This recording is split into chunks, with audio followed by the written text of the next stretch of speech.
Assalamualaikum warahmatullah. Jumpa kembali bersama Gemar Ilmu, channel yang mungkin memberikan informasi penting bagi kita bersama. Rekan-rekan yang saat ini sedang menjalani tahapan tes akademik dengan CAT di lokasi tes masing, tentu perasaan haru, bahagia karena bisa ikut tes, juga ada perasaan khawatir cemas jika nilainya todak sesuai harapan. Semua daya dan upaya sudah dilakukan, kini menanti keputusan kelulusan. Kita hanya bisa berdoa dan berharap semua kita serahkan kepada Allah Subhanahu wa Ta'ala yang Maha menentukan segala sesuatu di dunia ini. Bagaimana jika hasilnya gagal, kalah perengkingan, nilai tidak sesuai target? Apakah ada harapan diangkat menjadi PPPK paruh waktu?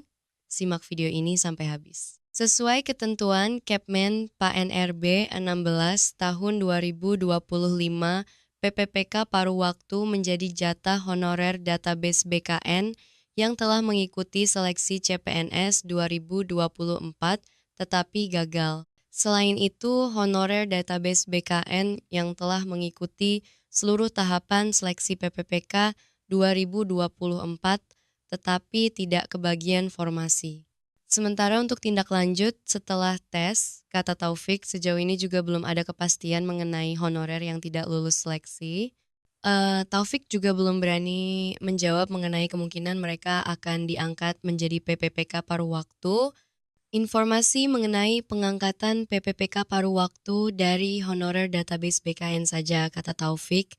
Selama ini baru disampaikan secara lisan dalam beberapa kegiatan rapat koordinasi bersama BKN. Dalam rapat koordinasi itu disebutkan PPPK paruh waktu nantinya juga memiliki nomor induk pegawai NIP, tetapi sistem penggajian disesuaikan dengan kemampuan daerah. Untuk kepastian terkait pegawai paruh waktu belum kami terima, tetapi kami berharap pelamar PPPK tahap 2 bisa mempersiapkan diri untuk mengikuti tes agar bisa menjawab soal secara maksimal, katanya.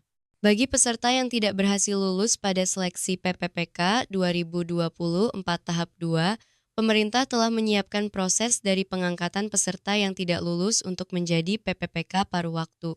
Namun, apakah yang tidak lulus seleksi PPPK tahap 2 akan otomatis menjadi PPPK paruh waktu? Atau ada ketentuan lain? Berikut penjelasannya. Skema mengenai pengangkatan PPPK paruh waktu telah tercantum dalam Keputusan Menpan RB nomor 347 tahun 2024 mengenai mekanisme seleksi PPPK tahun anggaran 2024.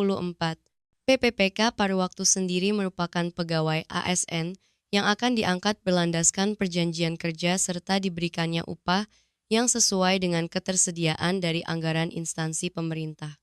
Namun, dalam prosesnya bagi yang tidak lulus seleksi PPPK tahap 2, tidak otomatis menjadi PPPK paruh waktu, sebab ada beberapa persyaratan yang harus dipenuhi sehingga tetap perlu melalui regulasi resmi dan juga mekanisme seleksi. Melansir dari berbagai sumber, beberapa persyaratan bagi peserta yang tidak lulus dalam seleksi PPPK 2024 tahap 2, yaitu peserta yang tidak lulus setelah mengikuti seleksi CPNS tahun anggaran 2024. Selain itu, peserta juga sudah mengikuti semua proses dari berbagai tahapan seleksi PPPK tahap 1 atau tahap 2, tetapi kemudian tidak bisa untuk mengisi lowongan kebutuhan.